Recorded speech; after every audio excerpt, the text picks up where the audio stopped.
ಚರಿತ್ರೆ. ಶರಣಲ್ಲಿಯೇ ಅಗ್ರಗಣ್ಯನಾಗಿ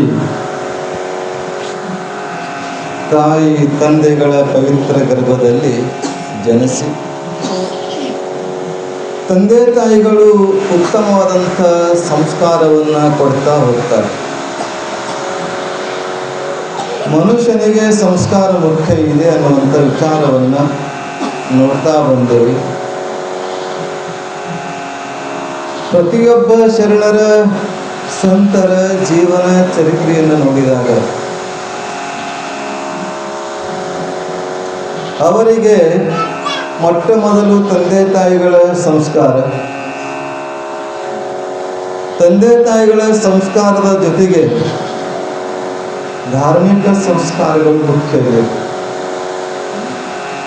ಧಾರ್ಮಿಕ ಸಂಸ್ಕಾರ ಇಲ್ಲದೆ ಹೋದರೆ ಅವನು ಈ ಲೋಕವನ್ನು, ಜನನ ಮರಣವನ್ನು, ಬಹುದುಃಖವನ್ನು ಗೆಲ್ಲಲಿಕ್ಕೆ ಸಾಧ್ಯವಿಲ್ಲ.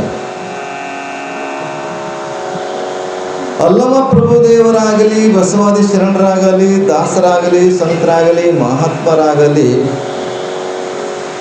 ಈ ಜಗತ್ತಿನಲ್ಲಿ ಅವತರಿಸಿ ತಂದೆ ತಾಯಿಗಳ ಆಶೀರ್ವಾದವನ್ನು ಪಡೆದೇ ಮಹಾತ್ಮರಾಗಿದ್ದಾರೆ. ಕೆಲವರು ಗುರುವಿನ ಆಶೀರ್ವಾದವನ್ನು ಪಡೆದು ಕೀರ್ತಿವಂತರಾಗಿದ್ದಾರೆ. ಕೆಲವರು ಸ್ವಯಂ ಪ್ರೇರಿತರಾಗಿ ಸ್ವಯಂ ಈ ಜಗತ್ತಿಗೆ ಅವತರಿಸಿ ಕೀರ್ತಿವಂತರಾಗಿದ್ದಾರೆ. ಸ್ವಯಂ ಪ್ರೇರಿತ ಅಂದರೆ ಸೊಲ್ಲಾಪುರದ ಸಿದ್ದರಾಮ ವಯಸ್ಸಾಗಿರ್ತಕ್ಕಂಥ ತಂದೆ ತಾಯಿಗಳ ಗರ್ಭದಿಂದ ಜನಿಸಿ 7-8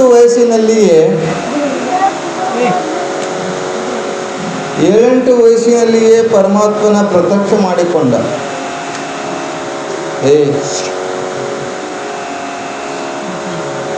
ಹಾಗೆ ಜ್ಞಾನೇಶ್ವರ ಚಿಕ್ಕ ವಯಸ್ಸಿನಲ್ಲಿಯೇ ಪರಮಾತ್ಮನ ಸಾಕ್ಷಾತ್ಕಾರ ಮಾಡಿಕೊಂಡ. ಇವೆಲ್ಲವನ್ನು ಯಾಕೆ ಕೇಳಬೇಕು, ಯಾಕೆ ಓದಬೇಕು ಅಂತಂದರೆ, ಅವರೆಲ್ಲ ಚಿಕ್ಕ ವಯಸ್ಸಿನಲ್ಲಿಯೇ ಮನೆಯನ್ನು ಬಿಟ್ಟು ಅಧ್ಯಾತ್ಮದ ಸಂಸ್ಕಾರದ ಜೊತೆಗೆ ಪರಮಾತ್ಮನ ಸಾಕ್ಷಾತ್ಕಾರ ಮಾಡಿಕೊಂಡಿದ್ದಾರೆ. ದನವನ್ನು ಕಾಯ್ತಕ್ಕಂಥ ಸಿದ್ದರಾಮನು ಮಲ್ಲಯ್ಯನ ಪರೀಕ್ಷೆ ಮಾಡ್ದ. ಹಸಿವೆಯಾಗಿದೆ ಅಂತ ಹೇಳ್ದ. ಆದರೆ ಮಲ್ಲಯ್ಯ ಬಂದು ಕೇಳಿದಾಗ ಸಿದ್ದರಾಮ ಮನೆಗೆ ಹೋಗಿ ಅನ್ನ ಮೊಸರ ಬುತ್ತಿ ತಗೊಂಡು ಬರಬೇಕು ಅಂತ ಹೋಗಿದ್ದ. ಬರುವಷ್ಟರಲ್ಲಿ ಮಲ್ಲಯ್ಯ ಮಾಯವಾಗಿದ್ದ. ಮಲ್ಲಯ್ಯನ ಜಾತ್ರೆಗೆ ಹೋಗ್ತಕ್ಕಂಥ ಪರುಷಿ ಅಂತಾರದಕ್ಕೆ, ಮಲ್ಲಯ್ಯನ ಕಂಬಿ ತೆಗೆದುಕೊಂಡು ಹೋಗ್ತಕ್ಕಂಥ ಯಾತ್ರಾರ್ಥಿಗಳನ್ನು ಕೇಳಿದಾಗ ನೀವು ಎಲ್ಲಿಗೆ ಹೋಗ್ತಾ ಇದ್ರಿ ಅಂದ್ರೆ ಮಲ್ಲಯ್ಯನ ದರ್ಶನಕ್ಕೆ ಹೋಗ್ತಾ ಇದ್ದೇವೆ, ಶ್ರೀಶೈಲಕ್ಕೆ ಹೋಗ್ತಾ ಇದ್ದೀವಿ ತಂದಾಗ ಅವನಂತಾನೆ ಹುಡುಗ 7-8 ವರ್ಷದ ಹುಡುಗ, ಮಲ್ಲಯ್ಯನ ನನಗೂ ತೋರಿಸ್ತೀರಿ ಅಂತ. ತೋರಿಸ್ತೀವಂತ ಕರ್ಕೊಂಡು ಹೋಗ್ತಾರೆ. ಯಾತ್ರಾರ್ಥಿಗಳ ಜೊತೆಗೆ ಹೋದಾಗ ಅಲ್ಲಿ ಗುಡಿ ಒಳಗಿರ್ತಕ್ಕಂಥ ಲಿಂಗ ರೂಪದಲ್ಲಿರ್ತಕ್ಕಂಥ ಮಲ್ಲಯ್ಯ ತೋರಿಸಿದಾಗ, ನಾ ಮಲ್ಲಯ್ಯ ನನ್ನ ಹೊಲದಲ್ಲಿ ನೋಡಿದ ಮಲ್ಲಯ್ಯ ಈ ಮಲ್ಲಯ್ಯ ಅಲ್ಲ ಅಂತ. ಚಿಕ್ಕ ವಯಸ್ಸಿನಲ್ಲಿಯೇ ಭಗವಂತನ ಕಂಡಿದ್ರು. ಶಂಕರಾಚಾರ್ಯರು ಚಿಕ್ಕ ವಯಸ್ಸಿನಲ್ಲಿಯೇ ಮನೆಯನ್ನು ಬಿಡುವಂಥ ಸಂದರ್ಭದಲ್ಲಿ ಸನ್ಯಾಸಿ ಆಗಬೇಕಂತ ಅವರು ಅವತರಿಸಿದ್ದಾರೆ. ಸಾಕ್ಷಾತ್ ಶಂಕರನ ಅವತಾರ. ತಾಯಿಯ ಆಶೀರ್ವಾದವನ್ನು ಪಡೆದು ಮೊಸಳೆಯ ರೂಪದಲ್ಲಿ ಭಗವಂತನೇ ಬಂದು ಕಾಲಿಗೆ ಹಿಡಿದಿರ್ತಾನೆ. ತಾಯಿ ಕೇಳ್ಕೊಂತಾರೆ, ತಾಯಿಯವ ನೀನು ನನಗೆ ಸನ್ಯಾಸಿ ಆಗುವತ್ತಂದರೆ ಮೊಸಳಿ ಬಿಡ್ತದ, ಇಲ್ಲತ್ತಂದ್ರೆ ಮೊಸಳಿ ತಿಂದು ಹಾಕ್ತದ. ಆಗ ತಾಯಿ ಅಂತಾಳೆ, ಬದುಕರು ನನ್ನ ಮಗ ಬದುಕಲಿ, ಮೊಸಳಿಗೆ ಕೊಡಬಾರ್ದು ಅಂತ ಹೇಳಿ ಆಗಲಪ್ಪ ನೀ ಸನ್ಯಾಸಿ ಆಗು ಅಂತ ಹೇಳ್ತಾಳೆ ತಾಯಿ ಅಲ್ವ. ಹೀಗೆ ತಾಯಿ ಸನ್ಯಾಸಿ ಆಗು ಅಂತ ಹೇಳಿದಾಗ ಅಷ್ಟೇ ಅಲ್ಲ, ನನ್ನ ಕೊನೆಯ ಕ್ಷಣದಲ್ಲಿ, ಕೊನೆಯ ದಿನದಲ್ಲಿ ನೀನು ಬಂದು ನನಗೆ ಸಂಸ್ಕಾರ ಕೊಡಬೇಕು ಅಂತ ತಾಯಿ ಕೇಳ್ಕೊತಾಳೆ. ಹೀಗೆ ತಾಯಿ ಮಕ್ಕಳ ಸಂಬಂಧ. ಸಿದ್ಧಾರೂಢರು ಚಿಕ್ಕ ವಯಸ್ಸಿನಲ್ಲಿಯೇ ಮನೆ ಬಿಟ್ಟರು. ಬಸವಣ್ಣ ಚಿಕ್ಕ ವಯಸ್ಸಿನಲ್ಲಿಯೇ ಮನೆ ಬಿಟ್ಟು ಶರಣ ಸಂಕುಲವನ್ನೇ ಕಟ್ಟಿದರು. ನಾವು ಚಿಕ್ಕ ವಯಸ್ಸಿನಲ್ಲೆಲ್ಲ ಮುದುಕಾದರೂ ಕೂಡ ಮನೆ ಬಿಡೋಕ್ಕಾಗ್ತಾ ಇಲ್ಲ ನೋಡ್ರಿ. ಅವರೆಲ್ಲ ಸಿದ್ಧಾರೂಢರಾಗಲಿ, ಶಂಕರಾಚಾರ್ಯ ಆಗಲಿ, ನಾಗಲಿಂಗ ಎಂಥ ಪವಾಡ ಪುರುಷ, ಎಂಥ ತಂದೆ ತಾಯಿಗಳವರಿಗೆ ಸಂಸ್ಕಾರ ಕೊಟ್ಟಿದ್ರು. ಎಂಥ ಪವಿತ್ರ ಗರ್ಭ ಬರೋದು, ಎಂಥ ಪವಿತ್ರ ಗರ್ಭ. ಸಾಲಿ ಹೋಗಿರ್ತಕ್ಕಂಥ ನಾಗಲಿಂಗ ಬಂದಂತಾನೆ, ಯಾವಾಗ ಹಸಿವೆ ಆಗೈತಿ ಬಾಗಿಲು ತೆಗೆಯತಂದಾಗ ತಾಯಿ ಬಾಗಿಲನ್ನು ಹಾಕ್ಕೊಂಡು ಸ್ನಾನ ಮಾಡ್ತಾ ಇದ್ದಾಳ. ಆಗ ತಡಿಯಪ್ಪ ಸ್ನಾನ ಮಾಡಿ ಬರ್ತೀನಿ ಅಂತಾಳೆ ತಾಯಿ. ಆಗ ನಾಗಲಿಂಗ ಚಿಕ್ಕ ವಯಸ್ಸಿನ ಹುಡುಗ ನಾಗಲಿಂಗ ಅಂತಾನೆ, ನಾ ಬಂದಿರುವ ದಾರಿ ನಾ ನೋಡಿದ್ರೆ ಏನು ತಪ್ಪಾಗ್ತದೆ, ನಾನಿನ್ನ ಪವಿತ್ರ ಹೃದಯದಿಂದ ನನ್ನ ಗರ್ಭದಿಂದಲೇ ಬಂದಿರುವಂಥವನು, ನಾ ಒಳಗೆ ಬಂದರೆ ಏನೋ ತಪ್ಪ ಅಂತಾನೆ. ಇದು ಮಾತು. ಆವಾಗ ತಾಯಿ ಬೈತಾಳೆ, ಎಂಥದ್ದು ಮಾತಾಡ್ತಲ್ಲೋ ದೊಡ್ಡ ಮುಂಡೆ ಗಂಡ ಅಂತೇಳಿ ಬೈತಾಳೆ. ಹೋಗಿ ನೀನು ಮನೆ ಬಿಟ್ಟು ಇಂಥ ಮಾತನ್ನು ಆಡ್ತೀಯ ಅಂತ, ನೀನು ನನ್ನ ಮಗನೇ ಅಲ್ಲ, ನೀನು ಸನ್ಯಾಸಿಯಾಗಿ ಹೋಗು, ಮನೆ ಬಿಟ್ಟು ಹೋಗುವಂತ ಬೈದಾಗ ತಾಯಿ ಅಪ್ಪಣೆ ಆಯಿತು ಅಂತ ಮನೆ ಬಿಟ್ಟ. ಇಂಥ ಮಕ್ಕಳಿದ್ದಾರೆ ಜಗತ್ತಿನಲ್ಲಿ. ಅವರೆಲ್ಲ ಮನೆ ಬಿಟ್ಟು ಸನ್ಯಾಸಿಗಳಾಗಿ, ಸಂತರಾಗಿ, ಮಹಾತ್ಮರಾಗಿ ಜಗತ್ ವಿಖ್ಯಾತವನ್ನು ಪಡೆದಿದ್ದಾರೆ, ಜಗತ್ತಿನಲ್ಲಿ ಕೀರ್ತಿವಂತರಾಗಿದ್ದಾರೆ. ಇಂಥ ವಿಚಾರಗಳನ್ನು ನಾವು ನಮ್ಮ ಮಕ್ಕಳಿಗೆ ಹೇಳಬೇಕು. ಸನ್ಯಾಸಿ ಆಗಂತ ಹೇಳಬಾರದು, ಒಳ್ಳೆಯ ಧಾರ್ಮಿಕ ನಮ್ಮಲ್ಲಿ ಬರಬೇಕು. ಧಾರ್ಮಿಕತೆಯಾಗಲಿ, ಶಿಕ್ಷಣದ ಬಗ್ಗೆ ಆಗಲಿ, ಸಂಸ್ಕಾರದ ಬಗ್ಗೆ ಆಗಲಿ ಬಂದಾಗ ಮಾತ್ರ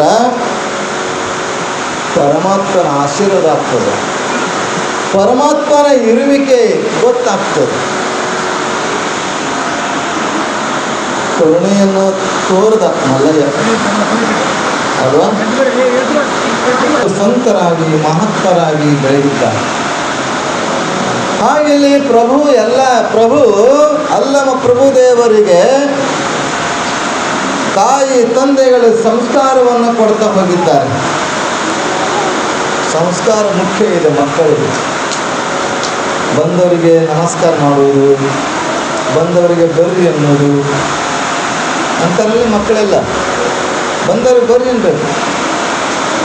ಅದಕ್ಕೆ ಬಸವಣ್ಣ ಅಂತಾನೆ, ಏನು ಬಂದಿರಿ ಹದುಳವಿದಿರೆಂದರೆ ನಿಮ್ಮ ಮೈಸಿರಿ ಹಾರಿ ಹೋಗುವುದೇ, ಕುಳ್ಳಿರೆಂದರೆ ನೆಲ ಕುಳ್ಳಿ ಹೋಗುವುದೇ, ಒಡನೆ ನುಡಿದರೆ ಶಿರಹೊಟ್ಟಿ ಓಡುವುದೇ. ಬರ್ರಿಯಪ್ಪ ಬರ್ರಿ, ಕೂಡ್ರಿ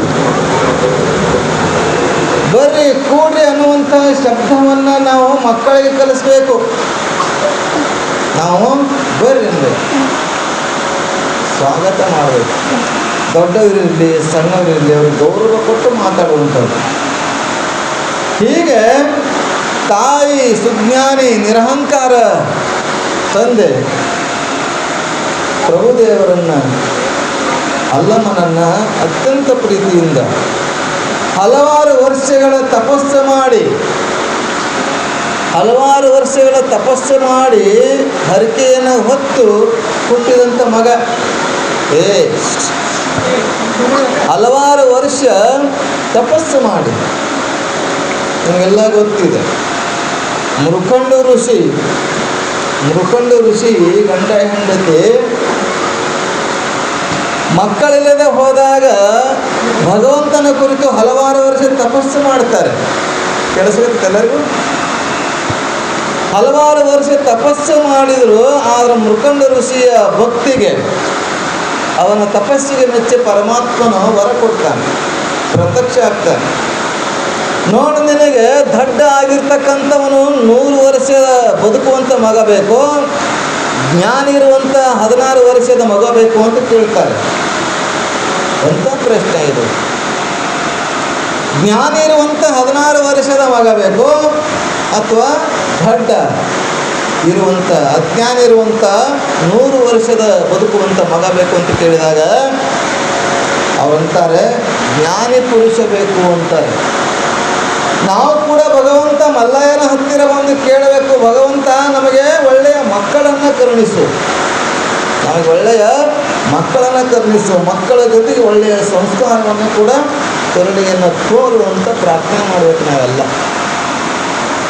ಮಕ್ಕಳ ಜೊತೆಗೆ ಒಳ್ಳೆಯ ಸಂಸ್ಕಾರವನ್ನು, ಶಿಕ್ಷಣವನ್ನು, ಒಳ್ಳೆಯ ಸಂಸ್ಕಾರವನ್ನು, ಒಳ್ಳೆಯ ಮಕ್ಕಳನ್ನು ನಾವು ಪಡಿಬೇಕಾಗಿದೆ. ಇವತ್ತು ಮಾರ್ಕಂಡೇಯ ಅಂತ ಹೆಸರು ಗಳಿಸದ ಇವತ್ತು ಜಗತ್ತಿನಲ್ಲಿ ಧಾರ್ಮಿಕ ಸಂಸ್ಕಾರವಂತ ಮಕ್ಕಳಿದ್ರೆ ಅವರ ಮರಣವು ಕೂಡ ದೂರ ಹೋಗ್ತಂಥ 16 ವರ್ಷ ಬದುಕುವಂಥ ಮಗ ಚಿರಂಜೀವಿ ಆಗ್ತಾನೆ.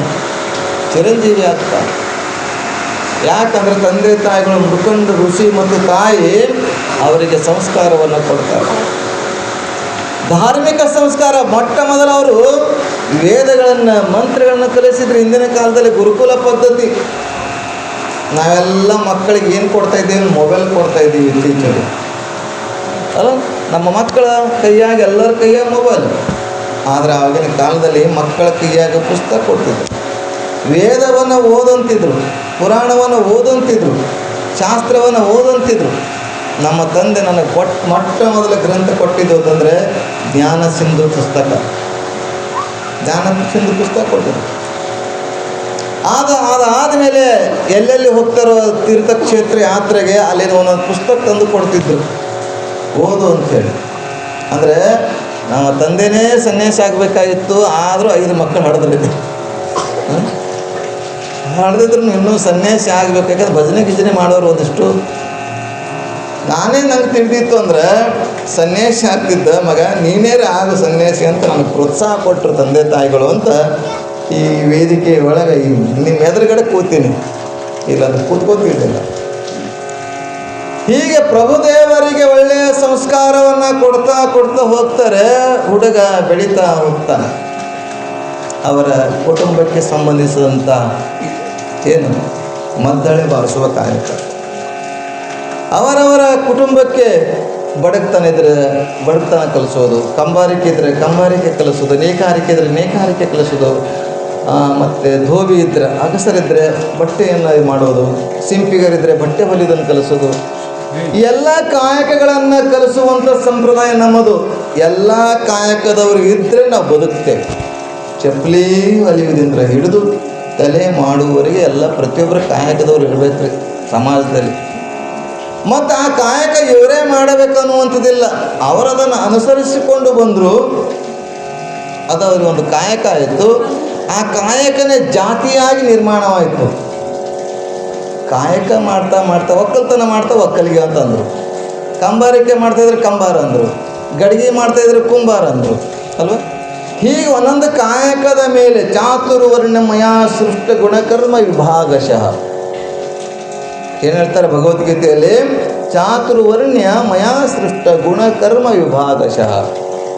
ಚಾತುರ್ವರ್ಣ್ಯಗಳು ಬ್ರಾಹ್ಮಣ, ಕ್ಷತ್ರಿಯ, ವೈಶ್ಯ, ಶೂದ್ರ ಇದೇನೆಲ್ಲ ಪುರಾತನ ಮೊದಲು. ನಮ್ಮಲ್ಲಿ ಜಾತಿ ಬರೋಕ್ಕಿಂತ ಪೂರ್ವದಲ್ಲಿ ಬ್ರಾಹ್ಮಣ, ಕ್ಷತ್ರಿಯ, ವೈಶ್ಯ, ಶೂದ್ರ 4 ಪಂಗಡ ಜಾತಿಗಳಿತ್ತು. ಅದನ್ನು ವಿಂಗಡಣೆ ಹೆಂಗೆ ಮಾಡಿದ್ರಂದ್ರೆ ಅವರವರ ಕರ್ಮ. ವೇದ ಓದ್ತಿದ್ರೆ ಬ್ರಾಹ್ಮಣ ಅಂತೂ ವ್ಯಾಪಾರ ಉದ್ಯೋಗ ಮಾಡ್ತಾಯಿದ್ರು, ವೈಶ್ಯರಂದರು ಒಂದಿಷ್ಟು ಯುದ್ಧ ದೇಶದ ರಕ್ಷಣೆ ಮಾಡ್ತಿದ್ರು, ಅವರಿಗೆ ಕ್ಷತ್ರಿಯ ಅಂದರು. ಉಳಿದ ಎಲ್ಲ ಬಿಟ್ಟಿರುವಂಥ ಕೆಲಸಗಳನ್ನು ಮಾಡ್ತಾಯಿದ್ರು ಶೂದ್ರ ಅಂತ. ಹೀಗಿದೆಲ್ಲ ಗುಣ ಕರ್ಮ ವಿಭಾಗಶ, ಗುಣ ಮತ್ತು ಕರ್ಮದ ಮೇಲೆ ವಿಭಾಗ ಮಾಡಿದ್ದಾರೆ ಅಂತ ಹೇಳಿದ ಭಗವದ್ಗೀತೆಯಲ್ಲಿ ಕೃಷ್ಣ ಪರಮಾತ್ಮ. ಹಾಗಿಲ್ಲಿ ನಮ್ಮ ಕಾಯಕವನ್ನು ಇವರು ಮದ್ದಳೆ ಬಾರಿಸುವಂಥ ಕಾಯಕ, ಮದ್ದಳೆ ಕಲಿಸಿದ್ರು. ಮದ್ದಳೆಯನ್ನು ಬಾರಿಸೋದ್ರಲ್ಲಿ ಪ್ರಾವೀಣ್ಯತೆ ಪಡೆದ ಜೊತೆಗೆ ಶಿಕ್ಷಣವನ್ನು ಕೊಡ್ತಾ ಹೋಗ್ತಾರೆ. 7-8 ವರ್ಷ ಆದಮೇಲೆ ಶಿಕ್ಷಣ ಕೊಡಬೇಕಲ್ಲ, ಗುರುಗಳ ಹತ್ತಿರ ಹೋಗಿ ಶಿಕ್ಷಣ ಕೊಡಬೇಕು. ಶಿಕ್ಷಣ ಜ್ಞಾನವಿಲ್ಲದ ಏನಂತಾರೆ, ವಿದ್ಯೆ ಉಳ್ಳವ ಮುಖವು ಮುದ್ದು ಬರುವಂತಿತ್ತು. ಗೊತ್ತಾಯ್ತಲ್ಲ? ವಿದ್ಯೆ ಉಳ್ಳವನ ಮುಖವು ಮುದ್ದು ಬರುವಂತಿಕ್ಕು, ವಿದ್ಯೆ ಉಳ್ಳದವನ ಮುಖವು ಹಾಳೂರು ಹದ್ದಿನಂತಿಕ್ಕು ಸರ್ವಜ್ಞ. ವಿದ್ಯೆ ಮುಖ್ಯ ಬೇಕು. ಅದು ಸಾಮಾಜಿಕ ವಿದ್ಯೆಯಾಗಲಿ, ಆಧ್ಯಾತ್ಮಿಕ ವಿದ್ಯೆಯಾಗಲಿ, ಪ್ರಾಪಂಚಿಕ ವಿದ್ಯೆ ಮತ್ತು ಪಾರಮಾರ್ಥ ವಿದ್ಯೆ.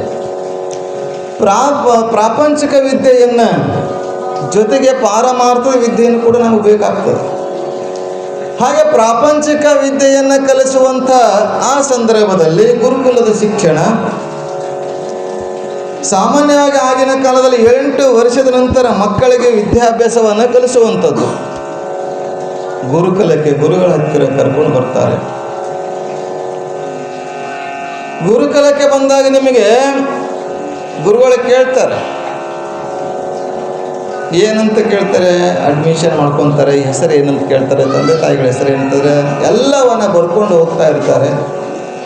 ಹೀಗೆ ಬರ್ಕೊಂಡು ಎಲ್ಲವನ್ನ ಹೇಳಿದ ಗುರುಗಳು ಕೇಳ್ತಾರೆ. ಹೀಗೆ ಪ್ರತಿಯೊಬ್ಬ ಶರಣರಲ್ಲಿ ಕೆಲವು ಶಿಷ್ಯರು ಓಂಕಾರದ ಅರ್ಥವನ್ನು ಕೇಳ್ತಾರೆ, ಕೆಲವು ಶಿಷ್ಯರು ತಂದೆ ತಾಯಿಗಳ ಬಗ್ಗೆ ಕೇಳ್ತಾರೆ, ತಂದೆ ಯಾರು ತಾಯಿ ಯಾರು ಅಂತ ಕೇಳ್ತಾರೆ. ಆದರೆ ಇಲ್ಲಿ ಗುರುಗಳು ಪ್ರಭುದೇವರಿಗೆ ಹೇಳ್ತಾರೆ, ಏನಪ್ಪ ಅಡ್ಮಿಷನ್ ಮಾಡಿಕೊಂಡು ಹೇಗೆ ಸಿದ್ಧಾರೂಢರು ಗಜದಂಡ ಶಿವಯೋಗಳ ಹತ್ತಿರ ಹೋದಾಗ ಓಂಕಾರದ ಅರ್ಥವನ್ನು ಕೇಳ್ತಾರೋ, ಮಹಾದೇವಿ ಅಕ್ಕಳಿಗೆ ಯಾರು ನಿನ್ನ ತಂದೆ ತಾಯಿ ಅಂತ ಕೇಳಿದಾಗ ಆಕೆ ಹೇಳಿಲ್ಲ, ಬಸವಣ್ಣವರ ವಚನವನ್ನು ಜ್ಞಾಪಿಸ್ತಾಳೆ, ತಂದೆ ನೀನು ತಾಯಿ ನೀನು ಅಂತೇಳಿ. ಹಾಗೆ ಗೋವಿಂದ ಭಟ್ಟರು ಒಂದು ಸಲ ಶರೀಫನ ದೇವಸ್ಥಾನದಾಗ ಕೂತಿದ್ದ, ಶರೀಫ ಒಂದು ದೇವಸ್ಥಾನದಲ್ಲಿ ಕೂತಿದ್ದ. ಗೋವಿಂದ ಭಟ್ರು ಬರ್ತಾರೆ. ಗುಡಿಯಲ್ಲಿ ಕೂತಿರ್ತಕ್ಕಂಥ 7-8 ವರ್ಷದ ಹುಡುಗ ಶರೀಫ ಗೋವಿಂದ ಭಟ್ರು ಬಂದಿದ್ದಾರೆ. ಆಗ ಯಾರು ನಿನ್ನ ತಂದೆಯಪ್ಪ ಅಂತ ಕೇಳ್ತಾರೆ. ಆಗ ಶರೀಫ್ ಹೇಳ್ತಾನೆ, ಅದನ್ನೇ ಹುಡುಕಕ್ಕೆ ಕೂತೀನ್ರಿ ಅಂತ. ನಾವು ಎಂತ ಅದನ್ನು ಹುಡುಕ್ಬೇಕಾಗ್ಯದ, ಅದಕ್ಕೆ ವಿಚಾರ ಮಾಡಕತ್ತೀನಿ, ನನ್ನ ತಂದೆ ಯಾರು ಅಂತ ವಿಚಾರ ಮಾಡ್ತಾ ಇದ್ದೀನಿ ಅಂತಾನೆ ಶರೀಫ.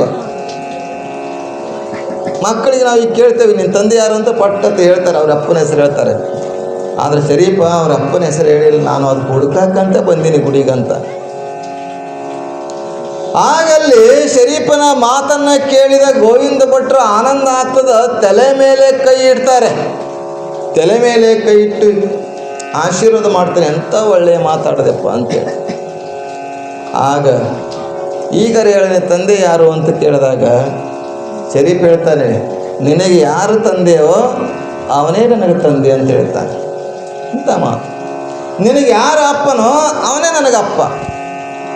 ಅಂದರೆ ನಿನಗೆ ಪರಮಾತ್ಮನೇ ತಂದೆ ತಾಯಿ ಅಂತ ಹೇಳಿದ ಹಾಗೆ ಅವನೇ ನನಗೆ ತಂದೆ ತಾಯಿ. ಈ ಮಾತನ್ನು ಕೇಳಿದಾಗ ಗೋವಿಂದ ಭಟ್ಟರಿಗೆ ಆನಂದ ಆಗ್ತದೆ. ಮುಂದೆ ಒಬ್ಬ ಒಳ್ಳೆಯ ಸಂತನಾಗ್ತಾನೆ, ಒಬ್ಬ ಒಳ್ಳೆಯ ಮಹಾತ್ಮನಾಗ್ತಾನೆ, ಇವನನ್ನು ನನ್ನ ಶಿಷ್ಯನನ್ನಾಗಿ ಮಾಡ್ಕೊಳ್ಬೇಕು ಅಂತ ವಿಚಾರ ಮಾಡ್ತಾನೆ. ಅನೇಕ ಬ್ರಾಹ್ಮಣ ಕುಲದಲ್ಲಿ ಹುಟ್ಟಿರ್ತಕ್ಕಂಥ ಅನೇಕರು ಶಿಷ್ಯರು ಇರ್ತಾರೆ. ಈತ ಒಬ್ಬ ಶಿಷ್ಯನಾಗಿ ಸ್ವೀಕರಿಸ್ತಾನೆ. ಎಲ್ಲರೂ ಅಲ್ಲಗಳಿದ್ದಾರೆ.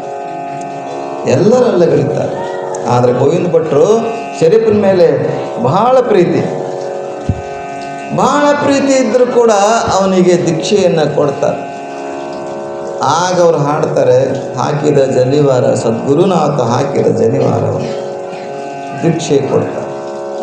ಹಾಗಿಲ್ಲಿ ಪ್ರಭುವಿಗೆ 7-8 ವರ್ಷದ ಹುಡುಗನಿಗೆ ಶಿಕ್ಷಣವನ್ನು ಕಲಿಸೋಗೋಸ್ಕರ ಗುರುಕುಲಕ್ಕೆ ಸೇರಿಸ್ತಾರೆ.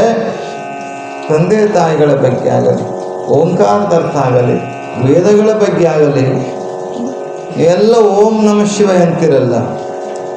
ಓಂ ಅನ್ನೋದ್ರಲ್ಲಿ ಅ ಉ ಮಗಳ 3 ಅಕ್ಷರ ಸೇರಿ ಓಂ ಆಗೈತಿ. ಆದರೆ ಓಮನ್ನು 3 ಅಂದರೆ ಮಾತ್ರದಲ್ಲಿ ಎಳಿಬೇಕು. ನಮಃ ಶಿವಾಯನ ಅಂದರೆ ನಮ ಅನ್ನೋದು ಸ್ವಲ್ಪ ಹೇಳಬೇಕು. ಸ್ವರ ದೀರ್ಘ ಪ್ಲುತ ಅಂತ ಬರ್ತದೆ. ಶಿವಾಯ ವ ದೀರ್ಘದ, ಹಿಂಗೆಲ್ಲ ಓಂ ನಮಃ ಶಿವಾಯ ಈ ರೀತಿ ಬರಬೇಕು. ಆದರೆ ನೀವು ಓಂ ನಮಃ ಶಿವಾಯ ಅಂತೀರ, ಹಂಗಲ್ಲ. ಓಂ ಅನ್ನೋದ್ರ ಅ ಓಮಗಳ ಉಚ್ಚಾರ ಆಗಬೇಕಾದ್ರೆ ಇವೆಲ್ಲವನ್ನ ತಿಳಿದಿರ್ತಕ್ಕಂಥ ಅಲ್ಲಮ ಪ್ರಭು ಗುರುವಿನ ಸೇವೆ ಮಾಡ್ತಾ ಹೋಗ್ತಾನೆ. ಇಲ್ಲಿ ಅಲ್ಲ ಬಸವಣ್ಣವರು ಕೂಡ ಹೇಳಿದ್ದಾರೆ, ಏನಂತ, ಮಡಿಕೆಯ ಮಾಡುವಡೆ ಮೊನ್ನೆ ಮೊದಲು, ಮಡಿಕೆಯ ಮಾಡುವಡೆ ಮೊನ್ನೆ ಮೊದಲು, ತೊಡಿಗೆಯ ಮಾಡುವಡೆ ಹೊನ್ನೆ ಮೊದಲು, ಶಿವ ಪಥವ ಅರಿವಡೆ ಗುರು ಪಥವೇ ಮೊದಲು. ಶಿವನ ಪಥವನ್ನು ಅರಿಬೇಕಾಗಿತ್ತಂದ್ರೆ ಗುರುವಿನ ಪಥವನ್ನು ತಿಳ್ಕೊಳ್ಬೇಕು ಅಲ್ವಾ. ಶಿವ ಇವನೇ ಅಂತೇಳಿ ನಮ್ಗೆ ಗೊತ್ತಿಲ್ಲ. ಆ ಶಿವನ ನಿಜ ರೂಪವನ್ನು, ಶಿವನ ಇರುವಿಕೆಯನ್ನು, ಶಿವನ ಅರಿವನ್ನು, ಶಿವನ ಜ್ಞಾನವನ್ನು ತಿಳ್ಕೊಳ್ಬೇಕಾಗಿತ್ತಂದ್ರೆ ಗುರುವಿನಿಂದ ಮಾತ್ರ ಸಾಧ್ಯ. ಹೇಗೆ ಆಭರಣಗಳ ಮಾಡಲು ಬಂಗಾರ ಅವಶ್ಯಕತೆ ಇದೆಯೋ, ಒಡವೆಗಳನ್ನು ಮಾಡಬೇಕಾದ್ರೆ ಬಂಗಾರದ ಅವಶ್ಯಕತೆ ಐತಿ.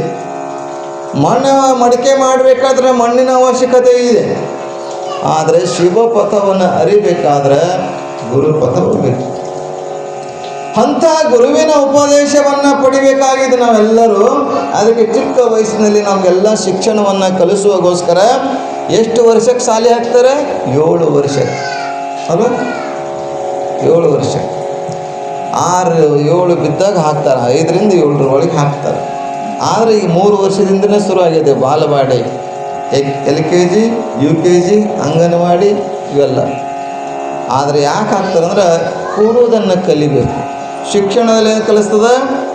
ಕೂಡುವುದನ್ನು ಕಲಿಬೇಕು, ಮಾತನಾಡುವುದನ್ನು ಕಲಿಬೇಕು. ಅದಕ್ಕೆಲ್ಲ ಶಿಕ್ಷಣದ ಅವಶ್ಯಕತೆ ಇದೆ. ಶಿಕ್ಷಣ ಅಂತಂದರೆ ಶಿಕ್ಷೆಯನ್ನು ಕೊಟ್ಟು ಜ್ಞಾನವನ್ನು ತಿಳಿಸುವಂಥದ್ದು. ಹಾಗಿಲ್ಲಿ ಪ್ರಭುವಿಗೆ ಗುರುವಿನ ಹತ್ತಿರ ತಂದೆ ತಾಯಿಗಳು ಕರ್ಕೊಂಡು ಹೋದಾಗ ಶಿಕ್ಷಣವನ್ನು ಕೊಡಲಿಕ್ಕೆ ಪ್ರಾರಂಭ ಮಾಡ್ತಾರೆ. ಆದರೆ ನಾವು ಕೂಡ ಶಿಕ್ಷಣವನ್ನು ಪಡಿಬೇಕು, ಗುರುವಿನ ಹತ್ತಿರವನ್ನು ಹೋಗಬೇಕು ಅಂತಂದರೆ ನಿಮಗೆಲ್ಲ ಗೊತ್ತಿದೆ. ಒಬ್ಬ ಹೋದಂತೆ, ಒಬ್ಬ ಗುರುವಿನ ಹತ್ತಿರ ಹೋಗಿ ಕೇಳ್ತಾನೆ, ಗುರುಗಳೇ ಈ ಜಗತ್ತಿನಲ್ಲಿ ಭವಬಂಧನವನ್ನು ನೀಗಬೇಕು, ಭವ ದುಃಖವನ್ನು ಅದರಿಂದ ಬಿಡುಗಡೆ ಆಗಬೇಕು ಅಂದರೆ ಗುರು ದೀಕ್ಷೆಯನ್ನು ಪಡಿಬೇಕು, ಗುರುಗಳ ಆಶೀರ್ವಾದವನ್ನು ಪಡಿಬೇಕು, ಗುರುವಿನ ಉಪದೇಶವನ್ನು ಪಡಿಬೇಕು. ನನಗೆ ಇವತ್ತು ದೀಕ್ಷೆ ಕೊಡ್ರಿ, ಉಪದೇಶ ಮಾಡಿರಿ ಅಂತ ಕೇಳ್ತಾರೆ ಅಲ್ವಾ? ಉಪದೇಶ ಮಾಡಿ ಅಂತ ಕೇಳಿದಾಗ ಗುರುಗಳು ಹೇಳ್ತಾರೆ, ಆಗ್ಲಪ್ಪ ಉಪದೇಶ ಮಾಡ್ತೀನಿ, ದೀಕ್ಷಾ ಕೊಡ್ತೀನಿ. ವೇದ ದೀಕ್ಷಾ, ಮಂತ್ರ ದೀಕ್ಷಾ, ಕ್ರಿಯಾ ದೀಕ್ಷಾ, ಅವುಗಳ ಮೂಲಕ ಇಷ್ಟಲಿಂಗವನ್ನು ಕೊಟ್ಟು, ಇಷ್ಟಲಿಂಗ ಅಷ್ಟೇ ಅಲ್ಲ, ಇದು ಪ್ರಾಣಲಿಂಗ ಮತ್ತು ಭಾವಲಿಂಗಗಳಾಗ್ತವೆ. ಭಾವಲಿಂಗದ ಜೊತೆಗೆ ಪ್ರಾಣಲಿಂಗ, ಮಹಾಲಿಂಗ, ಪ್ರಸಾದಲಿಂಗ, ಷಡ್ಲಿಂಗವನ್ನಾಗಿ ಈ ಶರೀರ ತುಂಬೆಲ್ಲ ತುಂಬುತ್ತಾನೆ. ಕೇಳುವಂಥ ಶಬ್ದ, ಮೋಷಿಸುವಂಥ ಗಾಳಿ, ರೂಪಿಸುವಂಥ ಶಿಷ್ಯನಿಗೆ ಕರುಣಿಸಿ ಮಂತ್ರ ದೀಕ್ಷೆ. ಯಾವ ಮಂತ್ರವನ್ನು ಉಪದೇಶ ಮಾಡಬೇಕು ಅಂತಂದ್ರೆ ಆಯಾ ಸಂಪ್ರದಾಯ, ಗುರು ಸಂಪ್ರದಾಯ ತಕ್ಕಂತೆ ಏಕಾಕ್ಷರ ಮಂತ್ರ, ದ್ವಿಅಕ್ಷರ ಮಂತ್ರ, ಪಂಚಾಕ್ಷರ ಮಂತ್ರ, ಷಡಕ್ಷರ ಮಂತ್ರ, 21 ಅಕ್ಷರಗಳಿಂದ ಕೂಡಿರುವಂಥ ಮಂತ್ರ, ಈ ಎಲ್ಲ ಮಂತ್ರಗಳನ್ನು ಉಪದೇಶ ಮಾಡ್ತಾರೆ ಗುರುಗಳು. ಆದರೆ ಅಲ್ಲಮ ಪ್ರಭುವಿಗೆ ಗುರುವಿನ ಮುಖಾಂತರ ಉಪದೇಶವನ್ನು, ಲಿಂಗ ದೀಕ್ಷೆಯನ್ನು ಕೊಡುವುದರ ಮೂಲಕ ಅವರಿಗೆ ಜ್ಞಾನೋಪದೇಶವನ್ನು, ಯೋಗೋಪದೇಶವನ್ನು, ಮಂತ್ರೋಪದೇಶವನ್ನು, ಕ್ರಿಯಾ ಉಪದೇಶವನ್ನು ಕೊಡ್ತಾ ಹೋಗ್ತಾರೆ. ಶಿಕ್ಷಣ ಜೊತೆಗೆ ಉಪದೇಶ ಮುಖ್ಯ ಇದೆ. ಹೀಗಿಲ್ಲಿ ದೀಕ್ಷೆಯನ್ನು ಕೊಡಬೇಕು ಅಂತ ಕೇಳಿದಾಗ ಅಂತಾನೆ ಗುರು ಅಂತಾನೆ, ನಿನಗೆ ದೀಕ್ಷಾ ಕೊಡ್ತೀನಿ, ಉಪದೇಶ ಮಾಡ್ತೀನಿ, ಆದರೆ ನನಗೊಂದು ವಸ್ತು ತಂದು ಕೊಡಬೇಕು. ಏನು ವಸ್ತು? ಈ ಜಗತ್ತಿನಲ್ಲಿ ಉಪಯೋಗವಿಲ್ಲದಂಥ ವಸ್ತು ತಂದು ಕೊಡಬೇಕು. ಉಪಯೋಗ ಇಲ್ಲದ ವಸ್ತು ತಂದು ಕೊಡಬೇಕು. ಆಗ್ತದೇನು? ಆಗಲಿ ಗುರುಗಳೇ, ಆಯಿತು, ನೀವು ಹೇಳಿದಂಗೆ ಉಪಯೋಗವಿಲ್ಲದ ವಸ್ತು ತಂದು ಕೊಡ್ತೀನಿ. ಉಪಯೋಗ ಇಲ್ಲದ ವಸ್ತು ತಂದು ಕೊಡ್ತೀನಿ, ನನಗೆ ಉಪದೇಶ ಮಾಡಬೇಕು, ದೀಕ್ಷೆ ಕೊಡಬೇಕು, ನನಗೆ ಜ್ಞಾನ ಮಾರ್ಗ ತೋರಬೇಕು, ಯೋಗ ಮಾರ್ಗ ತೋರಬೇಕು. ಆಗಲಿ ಅಂತ ಅವನು ಮಠದಿಂದ, ಗುರುಗಳ ಹತ್ತಿರದಿಂದ ಹೀಗೆ ಊರೊಳಗೆ ತನ್ನ ರೂಮಿಗೆ, ತನ್ನ ಇದಕ್ಕೆ ಬರ್ತಾ ಇರುವ ಸಂದರ್ಭದಲ್ಲಿ ದಾರಿಯಲ್ಲಿ ಬಡಿಗ್ಯಾರು ಓಣಿ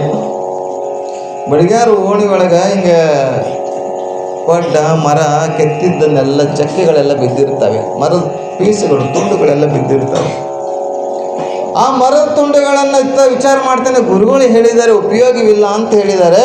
ಉಪಯೋಗ ಇಲ್ಲದ ವಸ್ತು ಅಂತಂದರೆ ಈ ಮರದ ಚಕ್ಕೆಗಳು, ಮರ ಕೆತ್ತನೆ ಮಾಡಿರುವಂಥ ತುಂಡುಗಳು ಬಿದ್ದಿದ್ದು. ಅವೆಲ್ಲ ವಿಚಾರ ಮಾಡ್ತಾನೆ, ತೊಗೊಂಡು ಹೋಗಿದ್ದು ಗುರುಗಳಿಗೆ ಕೊಡಬೇಕು ಅಂತಾನೆ.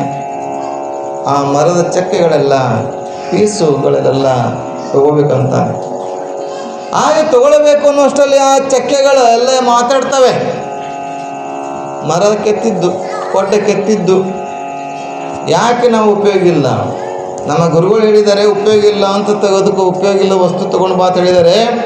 ಸ್ವಲ್ಪ ಪಾಪ ಬಡಿಗೌಡ ಕೆತ್ತಿದ್ದೆಲ್ಲ ಬಿದ್ದಿದ್ದಾವೆ, ಇಲ್ಲಿ ಉಪಯೋಗ ಇಲ್ಲ, ಯಾರೂ ನೋಡಿಲ್ಲ, ತೊಗೊಂಡು ಹೋಗ್ತೀನಿ, ನಾನು ಗುರುಗಳಿಗೆ ಕೊಡ್ತೀನಿ, ದೀಕ್ಷಾ ಪಡಿಬೇಕಾಗ್ಯದ, ಕೊಡ್ತೀನಿ ಅಂತ. ನಾ ಯಾಕೆ ಉಪಯೋಗ ಇಲ್ಲ ಅಂತ ಕೇಳ್ತದು. ನಾ ಯಾಕೆ ಉಪಯೋಗ ಇಲ್ಲ? ಒಬ್ಬ ರೈತ ತನ್ನ ಎತ್ತನ್ನು ತೆಗೆದುಕೊಂಡು ನೇಗಿಲವನ್ನು, ಗೆಳೆವನ್ನು ಅಥವಾ ಬಂಡಿಯನ್ನು ತೆಗೆದುಕೊಂಡು ಹೋಗುವಾಗ ಏನಾದರೂ ಅವನ ಅಚ್ಚು ದಂಡಿಗೆ ಏನೋ ಸಡ್ಲಾಗಿತ್ತು ಅಂತಂದ್ರೆ ಅದರಲ್ಲಿ ನನಗೆ ಜಡಿದು ಕೂಡಿಸ್ತಿರಲ್ಲ. ಸಡ್ಲಾಗಿತ್ತು ಅಂದ್ರೆ ಅದು ಚಕ್ಕೆ ಇರ್ತದಲ್ಲ, ಕಟ್ಟಿಗೆ ಪೀಸನ್ನು ಅದರೊಳಗೆ ಕೂಡಿಸಿ ಟೈಟಾಗಿ, ಯಾಕಂದ್ರೆ ಶಬ್ದ ಆಗ್ತದೆ, ಅಲ್ಲಾಡಬಾರ್ದು ಅಂತ ಅದರೊಳಗೆ ಕೂಡಿಸ್ತಾರೆ. ನಾ ಯಾಕೆ ಉಪಯೋಗ ಇದ್ದೀನಿ ನಾನು. ಹೌದಲ್ಲ, ನೀ ಹೇಳೋದು ಬರೋಬರಿ ಅದ ಅಂತೇಳಿ ಬಿಟ್ಬಿಡ್ತಾನೆ. ಕರೆಕ್ಟ್ ಅದ, ರೈತನಿಗೆ ಉಪಯೋಗ ಆಗ್ತದೆ ವಸ್ತು, ನೀರು ಕಾಸಕ್ಕೆ ಉಪಯೋಗ ಆಗ್ತದೆ ಅಲ್ವ. ಆದ್ರೆ ಉಪಯೋಗ ಇದ್ದಿ ಅಂತ ವಿಚಾರ ಮಾಡಿ ಅದನ್ನು ಬಿಟ್ಟು ಬಿಡ್ತಾನೆ.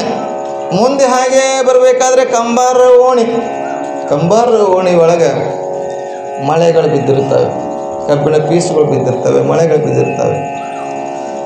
ಈ ಮಳೆ ಆದರೂ ಉಪಯೋಗ ಇಲ್ಲಲ್ಲ, ಯಾವಾಗ ಬಿದ್ದೈತೆ ಗೊತ್ತಿಲ್ಲ, ಜಂಗ್ ಹತ್ತಿದ ತುಕ್ಕ ಹತ್ತಿರುವಂಥ ಮಳೆ ಇದು, ಉಪಯೋಗ ಇಲ್ಲ, ಗುರುಗಳಿಗೆ ಒಯ್ದು ಕೊಡಬೇಕು, ಉಪಯೋಗ ಇಲ್ಲದಂತ ಹೇಳಿದ್ದಾರೆ, ತಗೊಂಡು ಹೋಗಬೇಕು. ಆ ಮಳೆಯನ್ನು ತಗೋಬೇಕು ಅಂತಾನೆ, ಆದರೆ ಆ ಮಳೆ ಕೂಡ ಇವನಿಗೆ ಮಾತಾಡ್ತದೆ. ಯಾಕಪ್ಪ ನನಗೆ ಯಾಕೆ ತೊಗೊತಾ ಇದ್ದಿ? ಇಲ್ಲ, ಗುರುಗಳು ಹೇಳಿದ್ದಾರೆ ಉಪಯೋಗ ಇಲ್ಲದ ವಸ್ತು ತೊಗೊಂಡು ಬಾ ಅಂತ ಹೇಳಿದ್ದಾರೆ, ಅದಕ್ಕೆ ತೊಗೊತಾ ಇದ್ದಿ. ನಾನು ಯಾಕೆ ಉಪಯೋಗ ಇಲ್ಲ? ಯಾವನಾದ್ರೂ ಒಬ್ಬ ಬಡವ ರೊಕ್ಕ ಇಲ್ದವನು ನನಗೆ ತೊಗೊಂಡು ಹೋಗಿ ಒಂದು ಗಾಡಿ ಒಳಗೆ ಮಳೆ ಹೊಡೆದಂದ್ರೆ ಅವನ ಅಂಗಿ ಸಿಗಿಸ್ತಾನೆ, ಟೋಪಿ ಸಿಗಿಸ್ತಾನೆ, ರುಮಾಲ ಸಿಗಿಸ್ತಾನೆ. ನಾ ಯಾಕೆ ಉಪಯೋಗ ಇಲ್ಲ? ಇನ್ನೊಬ್ಬ ಯಾವನಾದ್ರೂ ಬಡವ ಬಂದು ತನ್ನ ಚಪ್ಪಲಿ ಹರಿದಿದ್ರೆ, ಉಂಗುಟ ಹರಿದಿದ್ರೆ ನನಗೆ ಅಲ್ಲಿ ಹೊಡೆದು ಕೂಡಿಸ್ತಾನೆ, ಮಳೆ ಸಹಿತ ಉಪಯೋಗ ಐತಿ. ಒಂದು ಮರದ ತುಂಡು ಉಪಯೋಗ ಅದ. ಹೀಗೆಲ್ಲವನ್ನ ವಿಚಾರ ಮಾಡ್ತಾ ಕೊನೆಗೆ ಹೌದು ನೀನು ಬರೋಬ್ಬರಿ ಉಪಯೋಗ ಬರ್ತೀನಿ. ಸಾಮಾನ್ಯ ಸಣ್ಣ ಮಳೆ ಆದರೂ ಕೂಡ ಉಪಯೋಗ ಬರ್ತಿ ಅಂತ ಅದನ್ನು ಬಿಡ್ತಾನೆ. ಹಾಗೇ ಬರಬೇಕಾದ್ರೆ ದನಗಳು ಹೋಗಿರ್ತವೆ, ದನಗಳ ಸೆಗಣಿ ಬಿದ್ದಿರ್ತದೆ, ಯಾರೂ ತಗೊಂಡಿಲ್ಲ, ಹಾಗೇ ಬಿದ್ದಿತ್ತು. ಇದರಾರು ತಗೊಂಡು ಹೋಗೋಣ, ಯಾಕಂದ್ರೆ ಉಪಯೋಗ ಇಲ್ಲ ಅಂತ ತಿಳ್ಕೊತಾನೆ. ಸೆಗಣಿ ಉಪಯೋಗ ಇಲ್ಲ ಅಂತ ತಿಳ್ಕೊಂಡದನ್ನು ಏನು ಮಾಡ್ತಾನೆ, ಮುಟ್ಟಕ್ಕೆ ತಗೋಬೇಕಂತಾನೆ. ಆ ಸೆಗಣಿ ಸಹ ಮಾತಾಡ್ತೈತ್ರಿ, ಸಗಣಿ ಹೆಂಡಿ ಸಹ ಅವನ ಜೊತೆ ಮಾತಾಡ್ತದೆ. ನೀ ನನಗೆ ಯಾಕೆ ತಗೊಳ್ಬೇಕಿದಿ ಗೊತ್ತದ, ನನಗೆ ತಗೊಂಡು ಉಪಯೋಗ ಇಲ್ಲ ಅಂತ ನನಗೆ ತೊಗೊಂಡು ಹೋಗಿ ಗುರುಗಳ ಹತ್ತಿರ ಕೊಟ್ಟು ಗುರುಗಳಿಂದ ದೀಕ್ಷಾ ಪಡಿಬೇಕಂತ ನಿನ್ನ ವಿಚಾರ ಐತಲ್ಲ, ಇದು ನಾವು ಉಪಯೋಗ ಇದ್ದೇವೆ. ನಾನಿಲ್ಲದೆ ಹಬ್ಬ ಹುಣ್ಣಿಮೆ ಹರಿದಿನಗಳು ಇಲ್ಲವೇ ಇಲ್ಲ. ನನಗೆ ಲಕ್ಷ್ಮಿ ಅಂತ ಪೂಜೆ ಮಾಡ್ತಾರೆ ತಾಯಂದಿರು. ಹೋಮ ಹವನ ಮಾಡುವ ಸಂದರ್ಭದಲ್ಲಿ ಗಣಪತಿ ಅಂತ ಮಾಡ್ತಾರೆ ಹೆಂಡೆದು. ಅದಕ್ಕೆ ಈಗ ಮಾಡಿ ಅದಕ್ಕೊಂದಿಷ್ಟು ಗರಿಕೆ ಚುಚ್ಚಿ ಅದು ಗಣಪತಿ ಅಂತ ಮಾಡ್ತಾರೆ. ನಾನು ಉಪಯೋಗ ಇದ್ದೀನಿ, ನನ್ನನ್ನು ಸಾರಣೆ ಮಾಡ್ತಾರೆ. ಅದಕ್ಕೆ ಇಟ್ಟರೆ ಸಗಣಿ ಆದೆ, ತಟ್ಟಿದರೆ ಕುರುಳಾದೆ, ನೊಸಲಿಗೆ ಸುಟ್ಟರೆ ನೊಸಲಿಗೆ ವಿಭೂತಿ ಆದೆ. ನನಗೆ ಕುರುಳನ್ನು ಮಾಡ್ತಾರೆ, ಬೆರಳಿಯನ್ನಾಗಿ ಮಾಡಿ ಸುಟ್ಟು ಭಸ್ಮವನ್ನು ತಯಾರು ಮಾಡಿ ಲೇಪನ ಮಾಡುತ್ತಾರೆ ಶಿವಭಕ್ತರು. ನಾನು ಯಾಕೆ ಉಪಯೋಗ ಇಲ್ಲ? ಹೀಗೆಲ್ಲವನ್ನು ಹೇಳ್ತಾ ಹೌದು ನೀನು ಉಪಯೋಗ ಇದ್ದಿಲ್ಲಪ್ಪ, ಉಪಯೋಗ ಇರುವಂಥ ವಸ್ತು ನೀನು, ಅದಕ್ಕೆ ಬಿಡ್ತಾನೆ. ಅವನಂತಾನೆ ಜಗತ್ತಿನಲ್ಲಿ ಎಲ್ಲ ಉಪಯೋಗ ಬರ್ತಾ ಇದ್ದಾವೆ ವಸ್ತು, ಏನು ಉಪಯೋಗ ಇಲ್ಲ ಅಂತ ಹಿಂಗೆ ವಿಚಾರ ಮಾಡ್ತಾ ಊರು ಹೊರಗೆ ಬರ್ತಾನ್ರಿ. ಏನು ಬೆಳಿಗ್ಗೆ ಹೋಗಿ ಬಂದಿದ್ದವನು ಮುಂಜಾನೆ ಅದಲ್ಲೇ ಇತ್ತರೆ ಹೊಲಸು, ಅವನು ತನ್ನ ಹೊಲಸು ಅಲ್ಲೇ ಇತ್ತು. ಅದಕ್ಕಂತಾನೆ ಎಲ್ಲ ಜಗತ್ತಲ್ಲಿ ಉಪಯೋಗ ಐತಿ. ಈ ನಾ ಹಾಕಿರುವಂಥ ಮಲವನ್ನು ಅದರ ತಗೋಬೇಕು ಅಂತ ವಿಚಾರ ಮಾಡ್ತಾನೆ. ಮಲ ತನ್ನ ಹೊಲಸು, ಆಗ ಅದು ಹೊಲಸು ಅವನಿಗೆ ಬೈಯಕ್ಕೆ ಶುರು ಮಾಡ್ತದೆ. ಖಬರ್ದಾರ ಮುಟ್ಟಿದ್ರೆ ಖಬರ್ದಾರ್, ನಾ ಎಷ್ಟು ಚಂದ ಜಿಲೇಬಿ ಆಗಿದ್ದ, ಕರ್ದಂಟ ಆಗಿದ್ದ, ಉಂಡಿ ಆಗಿದ್ದ, ಜ್ವಾಳ ಆಗಿದ್ದ, ಗೋಧಿ ಆಗಿದ್ದ, ಎಲ್ಲ ರೂಪವನ್ನು ನಾ ಹೊಂದಿದ್ದ ನಿನ್ನ ಸಹವಾಸದಿಂದ ಈ ರೂಪವಾಗಿ ಈ ರೀತಿಯಾಗಿದ್ದೇನೆ, ಈ ರೀತಿಯಾಗಿದ್ದೇನೆ. ಆಗ ಅಂಗಡಿಯಲ್ಲಿ ಇಟ್ಟಾಗ ಎಲ್ಲರೂ ನನ್ನ ನೋಡಿ ಜಲ್ಲು ಸುರಿಸ್ತಿದ್ರು, ಜಲ್ಲು ಸುರಿಸ್ಕೊಂಡು ನೋಡ್ಕೋತ ಹೋಗ್ತಿದ್ರು. ಇವತ್ತು ನಿನ್ನ ಸಹವಾಸದಿಂದ ಮೂಗು ಮುಚ್ಕೊಂಡು ಹೋಗುವಂಥ ಪರಿಸ್ಥಿತಿ ಬಂದೈತಿ. ನೀನೇ ಉಪಯೋಗ ಇಲ್ಲದ ವಸ್ತು ಅಂತ ಹೇಳ್ತದ ತನ್ನ ಮಲ, ಅವನ ಹೊಲಸು ಅವನಿಗೆ ಹೇಳ್ತದ. ನಿನ್ನ ಸಹವಾಸದಿಂದ ಈ ರೀತಿ ಆಗೈತಿ, ಅದಕ್ಕೆ ನೀನೇ ಉಪಯೋಗ ಇಲ್ಲದ ವಸ್ತು. ಇವತ್ತು ಹಸುವಿನ ಚರ್ಮ, ಎಮ್ಮೆಯ ಚರ್ಮ, ಪ್ರತಿಯೊಂದು ವಸ್ತುಗಳು ಉಪಯೋಗ ಆಗ್ತವೆ. ಆದರೆ ಮನುಷ್ಯನ ಚರ್ಮ ಅವನು ಇಟ್ಟಿದ್ದೆಲ್ಲ ಬಿಟ್ಟಿದ್ದು ಸಹ ಮೂಗು ಮುಚ್ಕೊಳ್ಳಿ ಕೂಡುವಂಥದ್ದು. ಚರ್ಮ ಉಪಯೋಗ ಇಲ್ಲ. ಒಂದು ದಿವಸ ಹಲ್ಲು ತಿಕ್ಕದೆ ಬಿಟ್ಟರೆ ಬಾಯಿ ಕೆಟ್ಟ ಹೊಲಸು ಇರ್ತದೆ. ಮುಖ ತೊಳಿಲಿಲ್ಲ ಅಂದ್ರೆ ಕಣ್ಣಾಗ ಹೊಲಸು ಬರ್ತೈತಿ, ಕಿವಿಯಾಗ ಹೊಲಸು ಬರ್ತದೆ. ನಮ್ಮಲ್ಲಿ ಏನವಲ್ಲ, ಏನು 9 ತೂತಗಳು, 9 ರಂಧ್ರಗಳು ಹೊಲಸಿನಿಂದ ತುಂಬಿರ್ತಕ್ಕಂಥದ್ದದ. ಇಂಥ ಹೊಲಸಮಯವಾಗಿರ್ತಕ್ಕಂಥ ದೇಹ ನಿಂದದಲ್ಲ, ನೀನೇ ಉಪಯೋಗ ಇಲ್ಲದ ವಸ್ತು ಅಂತ ಹೇಳ್ತದ. ಆಗ ಅವನಿಗೆ ಅರಿವಾಗ್ತದೆ, ಹೌದಲ್ಲ ನಾನೇ ಉಪಯೋಗ ಇಲ್ಲದ ವಸ್ತು ಅಂತ. ಯಾಕಂದರೆ ಎಲ್ಲವನ್ನ ಉಪಯೋಗ ಬರ್ತಕ್ಕಂಥ ವಸ್ತುಗಳು ಉಪಯೋಗ ಇಲ್ಲದ ವಸ್ತು ಅಂದರೆ ಈ ಶರೀರ, ಈ ದೇಹ.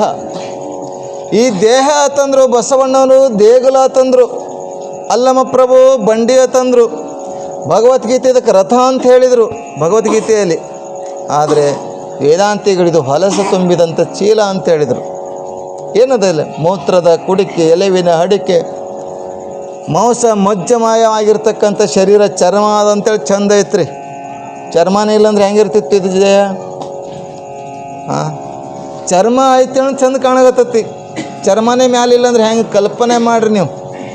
ಎಷ್ಟು ಸುಂದರವಾದ ಭಗವಂತ ಎಲ್ಲವನ್ನ ಒಳಗೆ ತುಂಬಿ ಮಾಂಸ ಮಜ್ಜೆ ಅಸ್ಥಿ ಪಂಜರವನ್ನು ತುಂಬಿ ಈ ಚೀಲ, ಚರ್ಮದ ಚೀಲ ಎಷ್ಟು ಚಂದ ಹೊಲ್ದಾನ. ಎಲ್ಲಿ ಗಾಳಿ ಹೋಗಂಗಿಲ್ಲ ರೀ, ಏನೂ ಆಗಂಗಿಲ್ಲ. ಎಷ್ಟು ಸುಂದರವಾಗಿ ನಿರ್ಮಾಣ ಮಾಡ್ಯಾನ ಪರಮಾತ್ಮ. ಆದ್ರೆ ಈ ಶರೀರ ಉಪಯೋಗವಿಲ್ಲದ ವಸ್ತು ಆಗಿಬಿಟ್ಟೈತಿ. ಇಂಥ ಉಪಯೋಗ ಇಲ್ಲದ ವಸ್ತುವನ್ನು ಹೋಗು ನೀನೇ ಇಲ್ಲದ ಉಪಯೋಗ ಇಲ್ಲ ವಸ್ತು ಅಂತ ಹೇಳಿದಾಗ ಆಗ ಅವನಿಗೆ ಅರಿವಾಗಿ, ಹೌದು ನೀ ಹೇಳೋದು ಬರೋಬರಿ ಅದ, ಸರಿ ಐತಿ ಅಂತ ಓಡ್ತಾ ಹೋಗಿ ಗುರುಗಳಿಗೆ ಹೇಳ್ತಾನೆ, ಅಪ್ಪ ಈ ಜಗತ್ತಲ್ಲಿ ಎಲ್ಲ ವಸ್ತುಗಳು ಉಪಯೋಗ ಇರುವಂಥ ವಸ್ತುಗಳದಾವ, ಈ ಶರೀರ ಮಾತ್ರ ಉಪಯೋಗ ಇಲ್ಲದ ವಸ್ತು ಅಂಥೇಳಿ ಸಾಷ್ಟಾಂಗ ನಮಸ್ಕಾರ ಆಗ್ತಾನೆ. ಆ ಗುರು ಹೇಳ್ತಾರೆ, ಈಗ ನಿನ್ನ ನಿಜವಾದ ಶಿಷ್ಯ ಆದಿ, ಈಗ ನಿನ್ನ ನಿಜವಾದಂಥ ಅರಿವಾಯಿತು, ಈಗ ದೀಕ್ಷೆ ಆಗಿದೆ, ಹೋಗು ನನ್ನ ಆಶೀರ್ವಾದ ಆಗಿದೆ ಹೋಗು ಅಂತ ಕಳಿಸ್ತಾರೆ. ಹಾಗೆ ಇವತ್ತು ಗುರುವಿನ ಆಶೀರ್ವಾದ ಆಗಿದ್ಬೇಕಾಗಿತ್ತಂದ್ರೆ ಗುರುಗಳಲ್ಲಿ ಅನೇಕ ಥರದ 6 ಥರದ ಭಾವಕರ ಅನುಗುಣವಾಗಿ ಅಂತ ನಿಜಗೊಂಡ್ರು ಹೇಳ್ತಾರೆ. 6 ರೀತಿಯಾಗಿ ಹೇಳ್ತಾರಂತ ನಿಜಗೊಂಡ್ರು, 6 ರೀತಿಯಾಗಿ ಗುರುಗಳು ಸಿಗ್ತಾರೆ. ಆದರೆ ನಮ್ಮ ಶಿಕ್ಷಣದಲ್ಲಿ, ಗುರುಕುಲ ಶಾಸ್ತ್ರದಲ್ಲಿ ಹೀಗೆ ಗುರುವಿನಿಂದ ಚಿಕ್ಕ ವಯಸ್ಸಿನಲ್ಲಿಯೇ ಶಿಕ್ಷಣವನ್ನು, ವಿದ್ಯೆಯನ್ನು ಕಲಿತಾ ಬರ್ತಾರೆ. ಅಂತಹ ಗುರುಗಳಿಗೆ ನಾವು ಗೌರವ ಕೊಡುವಂಥ ತಂದೆ ತಾಯಿಗಳು ಅವರಿಗೆ ಸಂಸ್ಕಾರವನ್ನು ಕೊಡುವಂಥವ್ರಾಗಬೇಕು. ಗುರುವಿನಿಂದ ಒಳ್ಳೆಯ ಸಂಸ್ಕಾರ ಸಿಗಬೇಕ್ರಿ, ತಂದೆ ತಾಯಿಯಿಂದ ಒಳ್ಳೆಯ ಸಂಸ್ಕಾರ ಸಿಗಬೇಕು. ಇದೆಲ್ಲವನ್ನು ಆದಾಗ ಮಾತ್ರ ಮನುಷ್ಯ ಪರಿಪೂರ್ಣ ವ್ಯಕ್ತಿ ಆಗ್ತಾನೆ. ಸಂಸ್ಕಾರ ಇಲ್ಲದೆ ಹೋದರೆ ಅವನು ಪರಿಪೂರ್ಣ ವ್ಯಕ್ತಿನೇ ಅಲ್ವೇ ಅಲ್ಲ. ನಮಗೆ ನೆಟ್ಟಿಗೆ ವಿಭೂತಿ ಹಚ್ಕೊಳಕ್ಕೆ ಬರಲ್ಲ ಅಲ್ವಾ? ವಿಭೂತಿ ಹಚ್ಕೋತೀರಿ ಎಲ್ಲರೂ, ವಿಭೂತಿ ಹಚ್ಕೊಳಕ್ಕೆ ಬರಲ್ಲ. ಕೆಲವರು ಕೊರದಾದಾಗ ವಿಭೂತಿನೇ ತೊಗೊಂಡು ಹಿಂಗೆ ಹಚ್ಕೊತಾರೆ ರೀ. ನಿಮ್ಮಲ್ಲಿ ಹಂಗಿಲ್ಲ. ಚೆಂದಾಗಿ ನೀವು ಆಡ್ತೀರಿ, 3 ಬಟ್ಟ ವಿಭೂತಿ ಒಳಗೆ ಮಲ್ಲಯ್ಯ ಇರ್ತಾನಂತ ಹಾಡ್ತೇವೆ. ಆದರೆ ಚೆಂದಾಗಿ ವಿಭೂತಿ ಹಚ್ಕೋಬೇಕು, ಗಂಧ ಹಚ್ಕೋಬೇಕು, ಪರಮಾತ್ಮನ ಪೂಜೆ ಮಾಡಬೇಕು. ಇದೆಲ್ಲವನ್ನು ಕೊಟ್ಟಿದ್ದಾನೆ ಭಗವಂತ. ದೇಹವನ್ನು, ಇಡೀ ದೇಹವನ್ನು ಎಷ್ಟು ಸುಂದರವಾಗಿ ಕಟ್ಟಿದ್ದಾನೆ. ಅದಕ್ಕೆ ಬಸವಣ್ಣವರು ವಚನದಲ್ಲಿ ನಿಮ್ಮ ನಾಮಾಮೃತವ ತುಂಬಿ, ನಯನದಲ್ಲಿ ನಿಮ್ಮ 3 ರೀತಿ ತುಂಬಿ, ಕಿವಿಯೋಳು ನಿಮ್ಮ ಕೀರುತಿ ತುಂಬಿ, ಕೂಡಲ ಸಂಗಮ ದೇವ ನಿಮ್ಮ ಚರಣ ಕಮಲದೊಳಗೆ ಆನು ತುಂಬಿ. ಬಾಯಿ ಕೊಟ್ಟಿದ್ದಾನೆ ಪರಮಾತ್ಮ. ಅಂದರೆ ಬಾಯಿಯಿಂದ, ನಾಲಿಗೆಯಿಂದ ಭಗವಂತನ ಸ್ಮರಣೆಯನ್ನು ಮಾಡುವಗೋಸ್ಕರ, ಭಗವಂತನ ಪ್ರಾರ್ಥನೆ ಮಾಡುವಗೋಸ್ಕರ ಭಗವಂತ ನಾಲಿಗೆ ಕೊಟ್ಟಿದ್ದಾನೆ. ಇನ್ನೊಬ್ಬರು ಬಯಕ್ಕಲ್ಲ, ಇನ್ನೊಬ್ಬರನ್ನು ನಿಂದೆ ಮಾಡೋಕ್ಕಲ್ಲ, ಇನ್ನೊಬ್ಬರನ್ನು ಸ್ತುತಿ ಮಾಡೋಕ್ಕಲ್ಲ, ಭಗವಂತನ ಸ್ಮರಣೆ ಮಾಡುವಗೋಸ್ಕರ ನಾಲಿಗೆಯನ್ನು ಕೊಟ್ಟಿದ್ದಾನೆ. ಆಚಾರವಿಲ್ಲದ ನಾಲಿಗೆ ನಿನ್ನ ಪರರ ದೋಚಿಸುವುದಕ್ಕೆ ಚಾಚಿಕೊಂಡಿರುವಂಥ ನಾಲಿಗೆ ಅಂತ ಪುರಂದರದಾಸರು ಕೂಡ ಹೇಳ್ತಾರೆ. ರೂಢಿಗೊಡೆಯ ಶ್ರೀ ಪುರಂದರ ವಿಠಲನ ನಾಮಸ್ಮರಣೆಯನ್ನು ಮಾಡೋಗೋಸ್ಕರ ಭಗವಂತ ನಿಮಗೆ ನಾಲಿಗೆ ಕೊಟ್ಟಿದ್ದಾನೆ. ಭಗವಂತ ನಿಮಗೆ ಕಣ್ಣುಗಳು ಕೊಟ್ಟಿದ್ದಾನಂದರೆ ಪ್ರಪಂಚದ ವಸ್ತುಗಳನ್ನು ನೋಡೋಕ್ಕೆ ಪರಮಾತ್ಮ ಕಣ್ಣು ಕೊಟ್ಟಿಲ್ಲ. ಭಗವಂತನ ಮೂರ್ತಿಯನ್ನು ನೋಡಲಿಕ್ಕೆ, ಲಿಂಗದೇವನ ನೋಡಲಿಕ್ಕೆ ಕಣ್ಣುಗಳನ್ನು ಕೊಟ್ಟಿದ್ದಾನೆ. ನಾವೆಲ್ಲ ಮರೆತಿದ್ದೇವೆ ಎಲ್ಲರೂ. ಇದೆಲ್ಲ ಶಿಕ್ಷಣದಲ್ಲಿ ಬರುವಂಥದ್ದು, ಸಂಸ್ಕಾರದಲ್ಲಿ ಬರುವಂಥದ್ದು. ನಾವೆಲ್ಲ ಲಿಂಗ ಪೂಜೆಯನ್ನು ಮಾಡ್ತೀವಿ. ಕಣ್ಣನ್ನು ಕೂಡ ಕಪ್ಪಿದೆ, ಲಿಂಗನೂ ಕೂಡ ಕಪ್ಪೈತಿ. ಹೌದಾ? ಏನು ಕಲರ್ ಅದಾವ? ಕಣ್ಣಿನ ಗುಡ್ಡಿ ಕಪ್ಪು, ಲಿಂಗನೂ ಕಪ್ಪು ಐತಿ. ಆ ಕಪ್ಪು ಯಾಕೆ ಮಾಡಿದ್ದಾರೆ ನಮ್ಮ ಪೂರ್ವಿಕರು ಅಂತಂದರೆ, ತ್ರಾಟಕ ಯೋಗ ಮಾಡಲಿಕ್ಕೆ. ಕಪ್ಪು ಸೇರಿದರೆ ಅದು ಯೋಗ ಬೇಗ ಉಂಟಾಗ್ತದೆ. ಯೋಗ ಅಂದರೆ ನಮ್ಮ ಮನಸ್ಸು, ನಮ್ಮ ಕಣ್ಣು, ನಮ್ಮ ಇಂದ್ರಿಯಗಳು ನಿಂದ್ರಿಸ್ಲಿಕ್ಕೆ ಸಾಧ್ಯ ಆಗ್ತದೆ. ಅದಕ್ಕೆ ಕಪ್ಪು, ಕಣ್ಣಿನ ಗುಡ್ಡಿನೂ ಕಪ್ಪಿದೆ, ಲಿಂಗನೂ ಕೂಡ ಕಪ್ಪಿದೆ. ಆ ಕಪ್ಪು ಒಂದೇ ಇರು ಪ್ಲಸ್ ಮೈನಸ್ ಹೆಂಗೆ ಪ್ಲಸ್ ಆಗ್ತದೋ ಹಾಗೆ ಮೈನಸ್ ಮತ್ತು ಪ್ಲಸ್ ಸೇರಿದ್ರೆ ಮೈನಸ್ ಆಗ್ತದೆ. ಹಾಗೆ ಕಪ್ಪು ಕೂಡಿದರೆ ಮತ್ತೆ ಕಪ್ಪು ಆಗ್ತದೆ. ಹಾಗೆ ಆ ಲಿಂಗ ರೂಪದಲ್ಲಿರ್ತಕ್ಕಂಥ ಕಪ್ಪು ನಮ್ಮ ಕಣ್ಣಿನ ಕಪ್ಪು ಇರುವುದರಿಂದ ಯೋಗ ಮಾಡಲಿಕ್ಕೆ ಸರಳ ಆಗ್ತದೆ ಅನ್ನೋಗೋಸ್ಕರ ನಮ್ಮ ಹಿರಿಯರು ಲಿಂಗವನ್ನು ಕಪ್ಪು ರೀತಿಯಾಗಿ ಕಂತೆಯನ್ನು ಕೂಡಿಸಿ ನಮ್ಮ ಕೈ ಒಳಗೆ ಇಟ್ಟಿದ್ದಾರೆ. ಅದನ್ನು ಪೂಜೆ ಮಾಡಬೇಕು. ಆ ಪೂಜೆಯನ್ನು ನಾವು ಮಾಡ್ತಿರ್ಬೇಕಾದ್ರೆ ನಮ್ಮ ಮಕ್ಕಳು ನೋಡ್ತಾರೆ. ನಾವು ಹೈಬೂತ್ ಹಚ್ಚೋದನ್ನು ಮಕ್ಕಳು ನೋಡ್ತಾರೆ, ಲಿಂಗ ಪೂಜೆಯನ್ನು ಮಾಡೋದು ಮಕ್ಕಳು ನೋಡ್ತಾರೆ, ಅಡುಗೆ ಮಾಡೋದನ್ನು ಮಕ್ಕಳು ನೋಡ್ತಾರೆ. ನಾವೆಲ್ಲ ಮಾಡ್ತಾ ಇರೋದನ್ನು ನೋಡಿ ಮಕ್ಕಳು ಕಲಿತಾರೆ. ಇಲ್ಲತ್ತಂದರೆ ಕಲಿಯುವುದೇ ಇಲ್ಲ. ಹಾಗೆ ತಂದೆ ತಾಯಿಗಳಾದವರು ಮೊಟ್ಟ ಮೊದಲು ನಾವು ಸಂಸ್ಕಾರವಂತರಾಗಿ, ಆಚಾರವಂತರಾಗಿ, ಕ್ರಿಯಾಶೀಲರಾಗಿದ್ದಾಗ ಮಾತ್ರ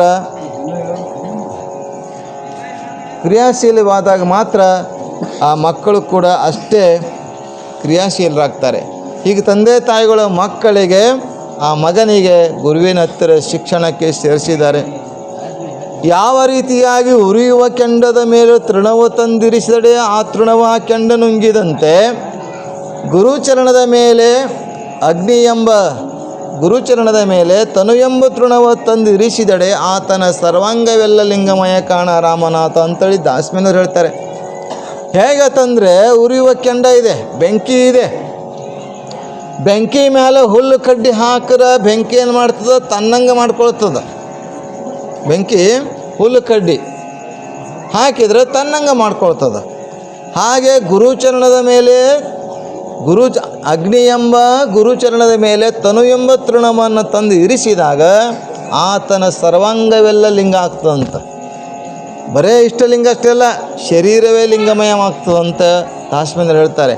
ಹಾಗೆ ನಾವೆಲ್ಲ ಗುರುಚರಣಕ್ಕೆ ಶರಣಾಗತರಾಗಬೇಕು. ಗುರುಚರಣಕ್ಕೆ ಶರಣಾಗತರಾದಾಗ ಮಾತ್ರ ಅವನ ಆಶೀರ್ವಾದ ಆಗ್ತದೆ. ಇಲ್ಲತ್ತಂದರೆ ಆಗುವುದಿಲ್ಲ. ಸುಮ್ಮನೆ ಎಲ್ಲರೂ ಗುರುಗಳು ಮಾಡ್ಕೋತಾರೆ, ಎಲ್ಲರೂ ಲಿಂಗ ಕಟ್ಕೊಳ್ತಾರೆ, ಎಲ್ಲರೂ ಮಲೆಗೆ ಹೋಗ್ತಾ ಇದ್ದಾರೆ, ಎಲ್ಲರೂ ಪ್ರಸಾದ ಮಾಡಿಸ್ತಾ ಇದ್ದಾರೆ, ಎಲ್ಲರೂ ಅಭಿಷೇಕ ಮಾಡಿಸ್ತಾರೆ ಅಂತ ನಾವು ಮಾಡಿಸೋದಲ್ಲ. ಅದು ಒಳಗಿಂದ ಬರುವಂಥದ್ದು. ಭಕ್ತಿ ಎಂಬುದು ತೋರುಂಬ ಲಾಭ ಅಂತ ಹೇಳಿದ್ರು ಬಸವಣ್ಣವರು. ಭಕ್ತಿ ಎಂಬುದು ಮಾಡಬಾರದು, ಅದು ಕರಗಸದಂತ ಹೋಗುತ್ತಾ ಕೊಯ್ಯುವುದು, ಬರುತ್ತಾ ಕೊಯ್ಯುವುದು ಅಂತ ಹೇಳಿದರು. ಹಾಗೆ ಇವತ್ತು ನಾವು ಭಕ್ತಿಯನ್ನು ಅವರು ಮಾಡ್ತಾರೆ ಅಂತಲ್ಲ, ನಮ್ಮಲ್ಲೇ ನಾವು ಅದು ಹುಟ್ಕೊಳ್ಬೇಕು. ನಮ್ಮಲ್ಲೇ ನಾವು ಅದನ್ನು ಏನಾಗ್ತದೆ ಮೊಳಕೆ ಹೊಡಿಬೇಕು. ಆದರೆ ಅಂಥದ್ದು ಬರಬೇಕಾಗಿತ್ತಂದ್ರೆ ತಂದೆ ತಾಯಿಗಳು ಮೊಟ್ಟ ಮೊದಲಿಗೆ ಕೆಲಸ ಮಾಡ್ತಾ ಇರಬೇಕು. ಅದನ್ನು ನೋಡಿ ಮಕ್ಕಳು ಕಲಿತಾರೆ. ಇವತ್ತು ನೋಡಿ, ತಂದೆ ತಾಯಿಗಳು ಯಾವುದಾದ್ರೂ ಚಟಕ್ಕೆ ಅಂಟ್ಕೊಂಡಿದ್ರೆ, ತಂದೆ ತಾಯಿಗಳಾದವರು ಯಾವುದಾದ್ರೂ ಚಟಕ್ಕೆ ಅಂಟ್ಕೊಂಡ್ರೆ ಮಕ್ಕಳು ಕೂಡ ನಮ್ಮವ್ವ ಮಾಡ್ತಾಳೆ, ನಮ್ಮಪ್ಪನ ಮಾಡ್ತಾನೆ, ನಾ ಮಾಡಿದ್ರೆ ಏನು ಕಡಿಮೆ ಅಂತಾನೆ. ಅಲ್ರಿ ಗೌಡ್ರಿ, ಮಕ್ಕಳು ಮುಂದೆ ನಾವು ಚಟಗಳು ಮಾಡಬಾರ್ದು. ತಂಬಾಕು ತಿನ್ನೋದಾಗಲಿ, ಗುಟ್ಕಾ ತಿನ್ನೋದಾಗಲಿ, ಸೆರೆ ಕುಡಿಯೋದಾಗಲಿ ಮಕ್ಕಳು ಮುಂದೆ ಮಾಡ್ತಾಯಿದ್ರೆ ಆ ಮಕ್ಕಳು ಏನು ಮಾಡ್ತವೆ? ನಮ್ಮ ಅಪ್ಪ ಮಾಡ್ತಾನೆ ನೋಡೋಣ, ನಾನು ಒಂದು ಸ್ವಲ್ಪ ನೋಡೋಣ ಅಂತೇಳಿ ಅವ ಸಣ್ಣಗೆ ಚಾಲು ಮಾಡ್ತಾನೆ. ಸಣ್ಣ ಚಾಲು ಮಾಡಿ ಮೊದಲು ಅವನ ಮೇಲೆ ದೊಡ್ಡ ಚಟಗಾರ ಆಗ್ತಾನೆ. ಮುಂದೆ ಇಬ್ಬರು ಅಪ್ಪ ಮಗ ತೋಳುವಂಥವ್ರು ಆಗ್ತಾರೆ. ಹಾಗಿವತ್ತು ಸಂಸ್ಕಾರವನ್ನು ನಾವು ಮೊದಲು ಕಲಿಬೇಕು. ಕಲಿತ ಮೇಲೆ ಇನ್ನೊಬ್ರಿಗೆ ಹೇಳಕ್ಕೆ ಬರ್ತದೆ. ಹಾಗಿವತ್ತು ನಿಮಗೆಲ್ಲ ಗೊತ್ತಿದೆ, ಕತೆ ಗೊತ್ತಿದೆ, ಅದು ನೆನಪಿಸ್ತೀರಿ. ಪರಮಹಂಸರ ಹತ್ತಿರ, ರಾಮಕೃಷ್ಣ ಪರಮಹಂಸರ ಹತ್ತಿರ ಒಬ್ಬ ಹೆಣ್ಮಗಳು ಏನು ಮಾಡ್ತಾಳೆ, ನನ್ನ ಮಗ ಬೆಲ್ಲ ತಿನ್ನಾಗತ್ತನ್ರಿ ಗುರುಗಳ ಹೇಳ್ರಿ ಅಂತಾಳೆ. ನನ್ನ ಮಗ ಬೆಲ್ಲ ತಿನ್ನಾಗತ್ತಾನ, ಸ್ವಲ್ಪ ಹೇಳ್ರಿ ತಂದಾಗ ರಾಮಕೃಷ್ಣ ಪರಮಹಂಸರು ಅಂತಾರೆ, ಆಗಲಿ ಅವ ಹೇಳ್ತೀನಿ, ಒಂದು ವಾರ ಬಿಟ್ಟು ಬರ್ರಿ. ಏನು, ಒಂದು ವಾರ ಬಿಟ್ಟು ಬಾ ಅಂತ ಹೇಳ್ತಾರೆ ರಾಮಕೃಷ್ಣ ಪರಮಹಂಸರು. ಆಗ ತಾಯಿ ಮಗ ಮತ್ತು ಒಂದು ವಾರ ಬಿಟ್ಟು ಬಂದು ಹೇಳ್ತಾರೆ, ಅಪ್ಪ ನೋಡು ಈಗಾರ ಹೇಳು, ಒಂದು ವಾರ ಬಿಟ್ಟು ಬಾ ಅಂತ ಹೇಳಿದ್ರಿ, ಈಗಾದರೂ ಹೇಳು ಅಂತ ಕೇಳಿದಾಗ ಆಗ ರಾಮಕೃಷ್ಣ ಹೇಳ್ತಾರೆ, ಗುರುಗಳು ನೋಡಪ್ಪ, ಬೆಲ್ಲ ತಿನ್ನಬಾರ್ದು, ಬೆಲ್ಲ ತಿಂದ್ರೆ ಹೊಟ್ಟೆಗೆ ಹುಳ ಆಗ್ತವೆ, ಬೆಲ್ಲ ತಿಂದ್ರೆ ಹೊಟ್ಟೆಗೆ ಹುಳ ಆಗ್ತವೆ, ಶುಗರ್ ರೋಗ ಬರ್ತದೆ, ಬೆಲ್ಲ ಆರೋಗ್ಯ ಒಳ್ಳೆಯದಲ್ಲ ಅಂತ ಹಿಂಗೆ ತಿಳಿಸಿ ಹೇಳ್ತಾರೆ. ಆ ಹೆಣ್ಮಗಳು ಸುಮ್ಮಿರಬೇಕಿಲ್ಲ, ಯಪ್ಪ ಈ ಮಾತನ್ನು ಒಂದು ವಾರದ ಹಿಂದೆನೇ ಹೇಳಬೇಕಾಗಿತ್ತಲ್ಲ ಅಂತಂತಾಳೆ. ಆಗ ಪರಮಹಂಸರು ಅಂತಾರೆ, ಯವ್ವ ನಾನೇ ಬೆಲ್ಲ ತಿಂತಿದ್ದ, ಅದಕ್ಕೆ ತಿನ್ನುವಂಥ ನಾನು ನಿಮ್ಮ ಮಗನಿಗೆ ಹೇಳಿದ್ರೆ ತಪ್ಪಾಗ್ತದಂತ ನಾ ಭಾವಿಸಿದೆ, ಅದಕ್ಕೆ ನಾ ತಿನ್ನೋದು ಬಿಟ್ಟು ಮಗನಿಗೆ ಈಗ ಹೇಳಿದೆ ಅಂತಂತಾನೆ. ಆಗ ರಾಮಕೃಷ್ಣ ಪರಮಹಂಸರು ಕೂಡ ತಾವು ಆಚರಿಸಿ ತಾವು ನಡೆದು ಮತ್ತೊಬ್ಬರು ಬೋಧನೆ ಮಾಡಿದರು. ಹೀಗೆ ಅಲ್ಲಮ ಪ್ರಭುವಿಗೆ ಇವೆಲ್ಲ ವಿದ್ಯೆಗಳನ್ನು ಕಲಿಸಬೇಕಾದ್ರೆ ತಂದೆ ತಾಯಿಗಳು ಒಳ್ಳೆಯ ಸಂಸ್ಕಾರವಂತರಾಗಿ ಗುಣವಂತರಾಗಿರೋದ್ರಿಂದ ಇವತ್ತು ಅಲ್ಲಮ ಪ್ರಭು ಒಳ್ಳೆಯ ವಿದ್ಯಾವಂತನಾಗಿ, ಕ್ರಿಯಾಶೀಲನಾಗಿ, ಸಂಸ್ಕಾರವಂತನಾಗಿ ಇವತ್ತು ಇತಿಹಾಸದ ಪುರಾಣದ ಪುಸ್ತಕಗಳಲ್ಲಿ ಉಳ್ಕೊಂಡಿದ್ದಾನೆ. ಅಂಥ ಮಹಾತ್ಮನ ಚರಿತ್ರೆ ಬೆಳೀತಾ ಹೋಗ್ತಾ ಇದ್ದಾನೆ. ಈ ಕಡೆ ಮಾಯಾದೇವಿ ಕೂಡ ಮೋಹಿನಿ ದೇವಿ ಮತ್ತು ಮಮಕಾರನ ಮಗಳು ಮೋಹಿನಿ ದೇವಿ ಅಷ್ಟೇ ಕೂಡ ಸುಂದರವಾಗಿ ಬೆಳೀತಾ ಹೋಗ್ತಾಳೆ.